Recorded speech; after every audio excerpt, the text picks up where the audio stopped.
Hai, selamat datang kembali di channel 1000 Wajah Dongeng Mozaik Kisah Dunia. Hari ini, kita akan terbang jauh ke Pulau Dewata, Bali, untuk mengungkap kisah di balik salah satu pemandangan alamnya yang paling ikonik, Danau Batur dan Gunung Batur. Di balik keindahan mistis Kintamani, tersimpan legenda heroik dan tragis dari seorang raksasa bernama Kebo Iwa.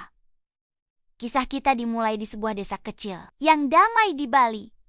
Sepasang suami istri yang mendambakan keturunan telah bertahan-tahan, berdoa dengan khusyuk di pura desa. Mereka memohon kepada Sang Hyang Widi agar dikaruniai seorang anak, penerus garis keturunan mereka. Doa yang tulus itu akhirnya dikabulkan. Sang istri pun hamil. Dan tak lama kemudian, lahirlah seorang bayi laki-laki. Namun, kebahagiaan itu hanya sesaat. Takdir berkata lain. Kedua orang tua bayi itu meninggal dunia tak lama setelah kelahiran. Si kecil yang yatim piatu itu pun dirawat secara bergantian oleh seluruh warga desa. Inilah awal mula keterikatan erat antara si bayi dan komunitasnya. Sejak lahir, bayi ini menunjukkan keunikan yang mencengangkan. Ia memiliki nafsu makan yang luar biasa, bahkan saat masih sangat kecil. Bayangkan, sekali makan, ia bisa menghabiskan porsi untuk 10 orang dewasa. Seiring waktu, ia tumbuh menjadi pemuda yang sangat perkasa. Tubuhnya menjulang tinggi, jauh lebih besar dari manusia biasa. Karena tenaganya yang seperti kerbau atau kebo dan ukuran tubuhnya yang menakutkan, ia pun dikenal dengan nama Kebo Iwa. Kebo Iwa memang gagah perkasa, namun sifatnya agak keras dan pemarah. Walaupun ia sering membantu desa dengan tenaganya yang tak tertandingi, warga desa tetap segan dan takut padanya. Mereka harus selalu memastikan perut Kebo Iwa kenyang. Karena jika lapar, kemarahannya bisa menghancurkan apapun yang ada di dekatnya. Lalu datanglah masa-masa sulit. Desa dilanda musim kemarau panjang yang tak berkesudahan. Sawah mengering, panen gagal total, dan ternak mati karena kehausan. Kelaparan mulai menghantui setiap keluarga. Di tengah krisis pangan ini, nafsu makan Kebo Iwa yang luar biasa menjadi dilema besar. Jika mereka tidak memberinya makan, desa terancam amukan raksasa. Tapi jika mereka terus memberinya makan, persediaan pangan akan segera habis dan semua warga akan kelaparan. Para tetua desa berkumpul. Mereka harus mencari solusi, tidak hanya untuk mengatasi kelaparan Kebo Iwa, tetapi juga untuk mengatasi kekeringan parah yang melanda. Salah seorang tetua desa mengusulkan sebuah ide nekat.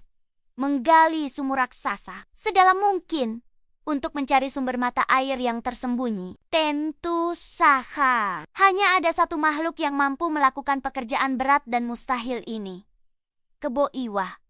Warga desa memberanikan diri menemui Kebo Iwa dan menyampaikan permohonan mereka. Kebo Iwa mendengarkan dengan serius. Ia setuju untuk membantu. Namun, ia mengajukan syarat yang tak terhindarkan. Selama proses penggalian berlangsung, warga harus menjamin ketersediaan makanannya agar ia tetap bertenaga. Dengan kesepakatan tercapai, Kebo Iwa mulai bekerja. Ia menggunakan tangan dan kakinya yang besar untuk menggali tanah. Ari demi ari, ia terus menggali, menghasilkan galian tanah yang sangat banyak dan menumpuk di sisi lubang. Warga desa bergotong royong menyediakan makanan terbaik yang mereka miliki untuk menepati janji. Setelah berhari-hari kerja keras, keajaiban pun terjadi. Dari dasar sumur yang sangat dalam itu, air mulai memancar. Awalnya hanya sedikit, namun kemudian debitnya semakin deras, menyelamatkan desa dari kekeringan yang mengerikan. Warga bersorak gembira, memuji Kebo Iwa sebagai penyelamat. Namun, kebahagiaan itu berbalik menjadi kepanikan. Air yang memancar dari lubang tidak berhenti mengalir. Debitnya semakin membesar, tak terkendali. Mata air yang seharusnya menjadi sumber kehidupan kini berubah menjadi bencana banjir yang hebat. Air mulai memenuhi sumur, lalu meluap dan perlahan menenggelamkan desa. Kebo Iwa panik. Ia berusaha sekuat tenaga menahan luapan air dengan tangannya. Tetapi bahkan kekuatannya yang tak tertandingi pun tak mampu membendung kekuatan alam yang tercipta dari galiannya sendiri. Desa tenggelam sepenuhnya. Warga yang selamat sempat menyalahkan Kebo Iwa atas musibah ini. Tetapi para tetua segera menenangkan mereka. Mereka mengingatkan bahwa Kebo Iwa memiliki niat yang tulus untuk menolong. Ia adalah pahlawan yang sayangnya malah menjadi korban dari kekuatannya sendiri. Ketika air akhirnya berhenti meluap, desa itu telah lenyap. Di tempat galian raksasa tersebut, terciptalah sebuah danau yang sangat luas, indah, dan menjadi sumber air abadi. Danau tersebut kini kita kenal sebagai Danau Batur. Sementara itu, tumpukan tanah galian yang ditinggalkan oleh Kebo Iwa di samping danau menjulang tinggi ke langit, membentuk Gunung Batur yang megah. Sahabat legenda, kisah Kebo Iwa mengajarkan kita tentang pengorbanan dan niat baik. Meskipun niat Kebo Iwa menolong, malah menimbulkan bencana. Dari musibah itulah lahir warisan abadi, Gunung dan Danau Batur, yang hingga kini menjadi sumber kehidupan dan keindahan tak ternilai bagi masyarakat Bali.